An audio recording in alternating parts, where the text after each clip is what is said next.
Picture two actresses perched high above a stage on a silvery cloud, fighting.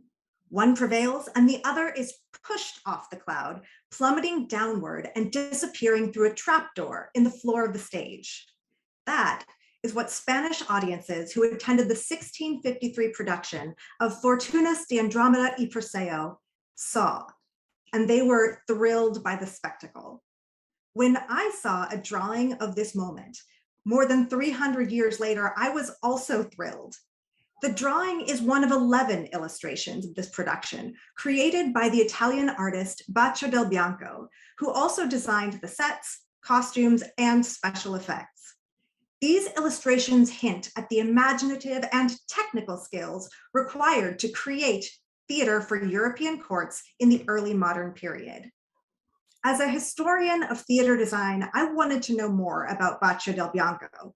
How did the child of a Florentine textile merchant, whose early career was in engineering and fresco painting, become a designer for King Philip IV of Spain, one of the most powerful men on the planet? While this may seem like a specific line of inquiry, following it sheds light on a larger issue in theater history. It can be hard to understand historical theatrical practices because most of what remains are scripts, audience descriptions, and commemorative drawings. These often miss important elements of production, particularly when it comes to the design and construction processes. So we have an idea of what happened, but not how it was accomplished.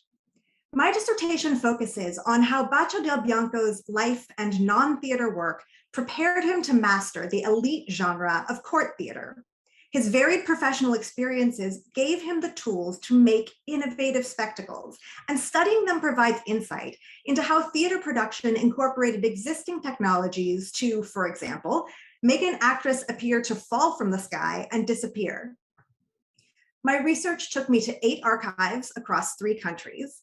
I looked at Baccio del Bianco's will in the Notary Archives of Madrid, Spain, almost 300 of his drawings in the research collection of the Uffizi Gallery in Florence, Italy, and was fortunate to be among the last scholars to view the manuscript containing the illustrations of Andromeda y Perseo at the Houghton Library in Cambridge, Massachusetts. Sadly, the manuscript has deteriorated and is no longer accessible. Working across multiple languages posed significant challenges, especially since many of the documents were handwritten, requiring not just translation, but a process of transcription that sometimes meant hours puzzling over idiosyncratic letter forms. There's so much more to be said about the spectacular theatrical feats of 17th century European theaters and the often unknown men who imagined and executed them. My work seeks to recover these artists' lives, to provide vital clues into how the role of the designer coalesced over time into a profession that has become essential to the kinds of theater we love today.